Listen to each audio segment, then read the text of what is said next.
এপ্রিলে নির্বাচন, 26-এর নির্বাচন, মমতার হবে বিসর্জন।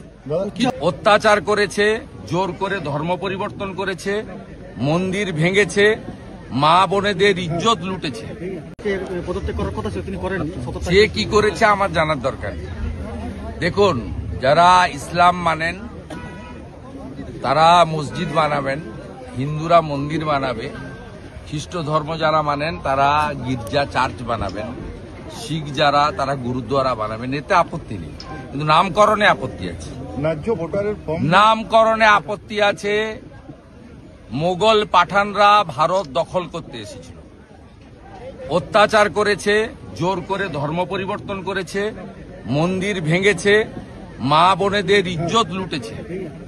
অতএব বাবরি নামকরণে আমাদের প্রত্যেকটি রাষ্ট্রবাদী ভারতীয়র সে যে ধর্মরই হোক আপত্তি আছে। এই নামকরণকে কেউ সমর্থন করে না, এরা আগুন নিয়ে খেলছে। এবং আমি আপনাকে আগাম পূর্বাভাস দিচ্ছি, পশ্চিমবাংলায় হিন্দুদেরকে বোকা বানানোর জন্য লোক দেখানো সাসপেন্ড হয়েছে।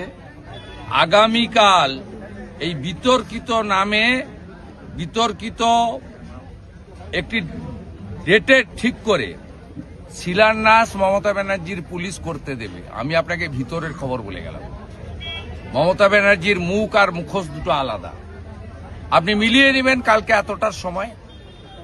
এবং আমরা যারা রাম ভক্ত, আমাদের আগামীকাল 6 ডিসেম্বর শৌর্য দিবস, আমরা শৌর্য দিবস পালন করব প্রত্যেকটি হিন্দু।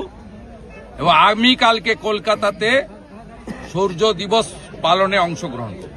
সংসদে আজকে যারা তৃণমূলের সংসদ তারা কিন্তু আন্দোলন করছে, তারা আজকে প্রতিবাদ জানাচ্ছেন বাংলাকে বঞ্চনার প্রতিবাদে। কি বঞ্চনা? বাংলাকে বঞ্চনা কোনো হিসাব নেবেন আপনি? দেখাতে পারবেন? 2 মিনিট টাইম লাগবে আমার। 2004 থেকে 14 ডক্টর মনমোহন সিং এর ইউপিএ 1 এবং 2, যে মন্ত্রিসভায় মমতা ব্যানার্জি 3 বছর ছিল, দিয়েছে মোট 2 লক্ষ কোটি টাকা। 2014 থেকে 2024-এর 31 মার্চ পর্যন্ত নরেন্দ্র মোদীজির সরকার পশ্চিমবঙ্গ সরকারকে দিয়েছে 8 লক্ষ কোটি টাকা। আমি শুধু 2টো স্কিম আপনাকে বলে যাচ্ছি, সময় নেই অতক্ষণ ধরে বলবো না। এক হচ্ছে ইন্দিরা আবাস যোজনা, 2004 থেকে 14 কংগ্রেস ইউপিএ 1 এবং 2, 4,664 কোটি টাকা। প্রধানমন্ত্রী আবাস যোজনা 2014 থেকে 2023 পর্যন্ত নরেন্দ্র মোদীজির সরকার পশ্চিমবঙ্গ সরকারকে দিয়েছে 30,000 কোটি টাকা।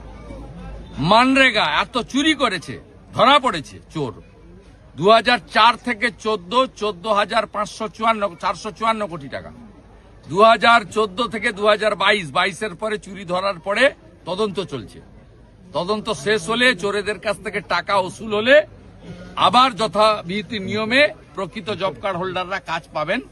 ও বিজেপি এলে 100 দিনের কাজ তো দেবেই, 200 দিনের কাজ দেবে। আমরা মোদীজির সরকার দিয়েছে পশ্চিমবঙ্গ সরকারকে 54,000 কোটি টাকা মানরেগা। এরপরে আর আপনি কি করেছেন? 61টা রেল লাইনের জমি দেননি।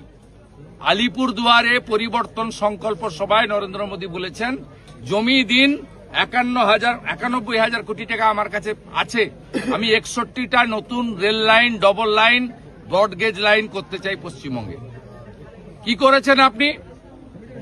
মালদা, বালুরঘাট, পুরুলিয়া, কুচবিহার এয়ারপোর্ট কমপ্লিট করার জন্য প্রয়োজনীয় জমি, এখানে ঝররা, এই জমি কমপ্লিট করেননি। আপনি কি করেছেন? পশ্চিম মেদিনীপুরের কলাইকুণ্ডায় 37 একর জমি দরকার এয়ারপোর্ট চালুর জন্য, আর্মি এনওসি দিয়েছে, দেননি। হাসিমারাতে 25 একর জমি দরকার, দেননি। আপনি সিপোর্ট বানানোর জন্য ডিপ সিপোর্ট কুলপিতে জমি চেয়েছিল সাগরে, আপনি জমি দেননি। আপনি ভারত সরকারের আয়ুষ্মান ভারত চালু করেননি, পাশে ঝাড়খণ্ড চলছে, ওটা বিজেপি সরকার, এনডিএ সরকার নয়। আয়ুষ্মান ভারত চালু করতে দেননি। আপনি ওবিসি এবং এসসিরা যারা হাতের কাজ করে, কামার কুমার, লোহার, কুম্ভকার, স্বর্ণকার, মালাকার, যারা হাতের কাজ করে, এখানে পুরুলিয়াতে অনেক শালপাতার কাজ করে, কেন্দু গাছের পাতা থেকে কাজ হয়, বেতের কাজ হয়, অনেক অনেক হাতের কুটির শিল্প করে। বিশ্বকর্মা যোজনা গোটা ভারতবর্ষে চালু হয়েছে, 8 লক্ষ পিটিশন পড়ে আছে ডিএম এর কাছে, আপনি চালু করতে দেননি কেন? উত্তরগুলো আপনাদের দিতে হবে, উত্তর দিতে হবে। উজালা 3 কেন চালু করতে দেননি? 400 টাকা কম দামের গ্যাস, মোট 11 কোটি লোক পায় ভারতবর্ষে, তার মধ্যে 1,29,00,000 পশ্চিমবঙ্গের মেয়েরা পায়। উজালা 1-2 দিয়েছিলেন, উজালা 3 যখন নরেন্দ্র মোদীজি আরো 25 লাখ মেয়েকে দিতে চায়, তখন গ্রাহক বিতরণ কেন্দ্রে পিটিশন পড়ে আছে, আপনি ডিএমদের বলে দিয়েছেন রেকমেন্ড করতে না। তাই এসব কথা লোক জানে।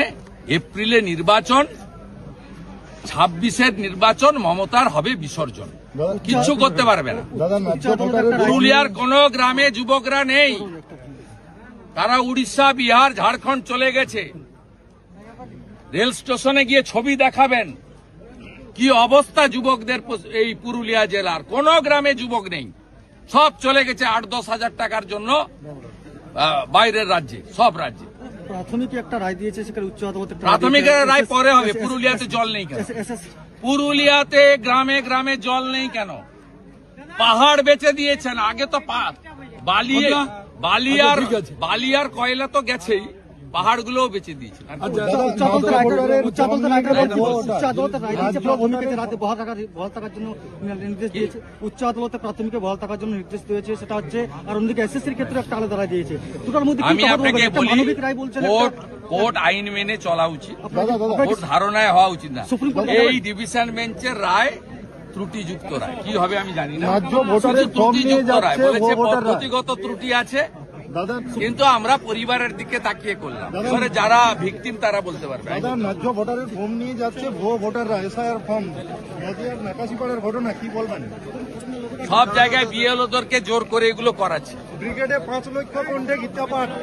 সবাই আসুক, সকাল 9টায় একসঙ্গে গীতা পাঠ হবে।